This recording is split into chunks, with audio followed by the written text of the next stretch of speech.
Must representation be a 1-to-1 ratio?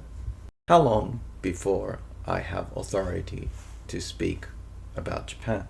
How long can you be in a place before you have the right to critique it? Do you have the right ever if you weren't born there? Do you particularly not have the right if you were born into a culture that hundreds of years ago was oppressive? These are some of the things I've been thinking about after my recent video about the election results in Japan. And it's interesting for me, someone who is sympathetic to the left. I can see how the left falls all over itself in things like this. What starts off with good intentions becomes gatekeeping that shuts down discussion. So I believe I have the authority to talk about Japan because I'm making videos for entertainment. And if my videos for entertainment give other people an insight into what's happening in Japan, I think that's a net positive. But the other side would say that I have no right to do that because I don't represent Japanese people. I wasn't invited by them to do so. And my counter to that is, yes, I was.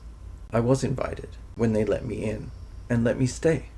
When they let me raise a family, buy a house, run a business, invest, pay taxes, become a member of multiple groups, including volunteer groups and business groups, when invited to speak at various events on my experiences.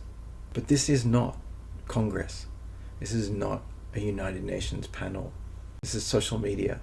And I'm sharing what I believe are experiences in Japan that are worthy and valid and contribute to an understanding of things that are happening in Japan right now. More so than some and less so than others. So I'm not taking space from somebody else. I'm creating a space for myself. If people want to question my opinions, assumptions, critique, analysis, do that.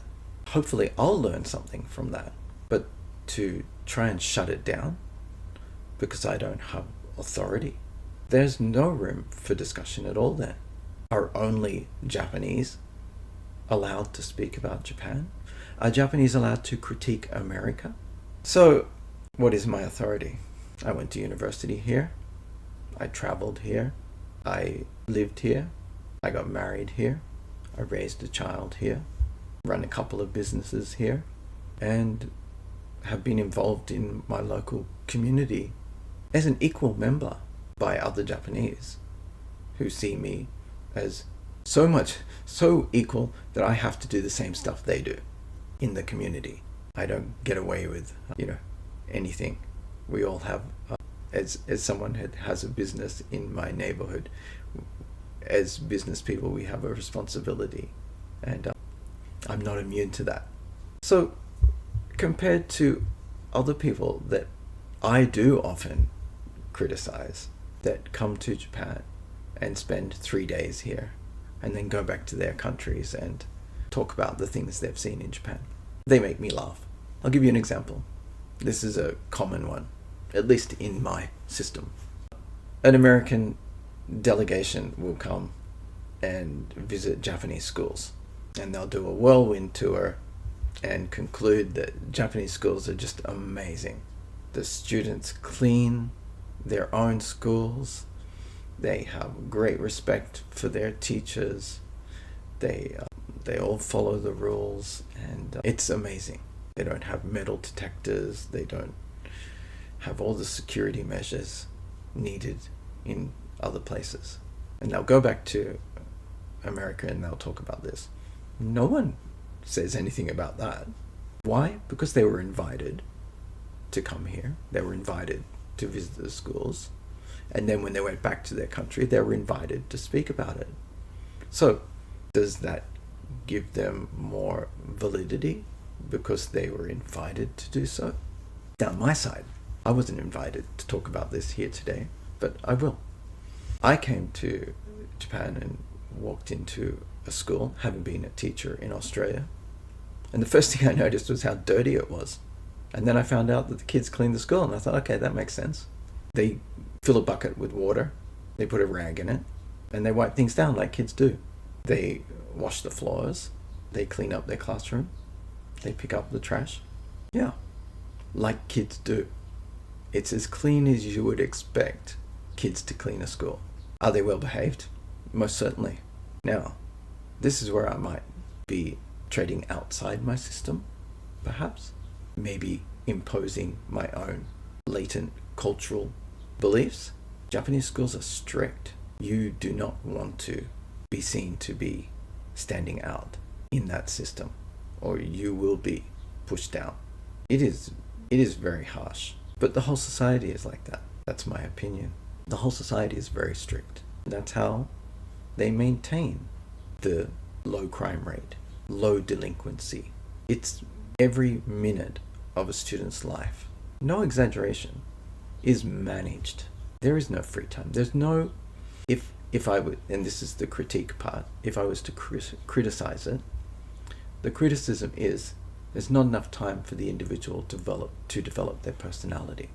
So my opinion, compared to Australia, where I was a teacher, my students in Australia were difficult, but boy, some of them were interesting. My students in Japan are easy, lovely, not very interesting, but good kids.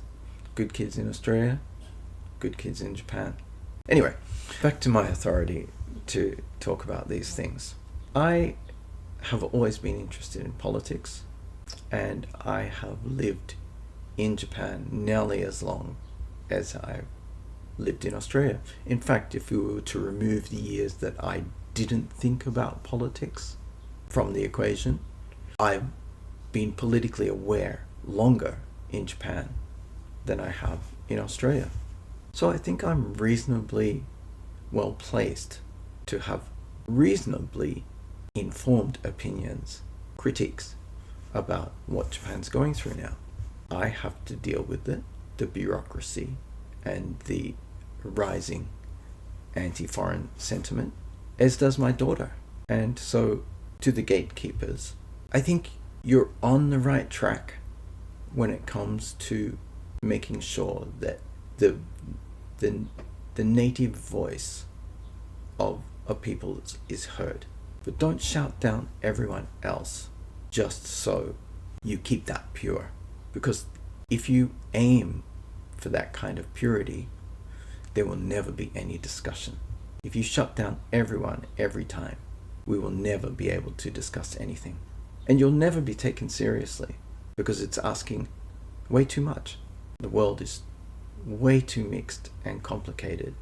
Take, for example, the fact that I was accused of having genocidal colonial ancestors.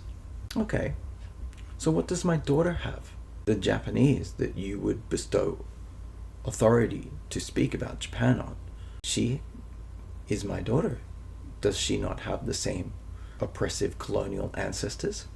And then on the other side, her Japanese side, were they not also colonial oppressors? So can she not speak about Korea?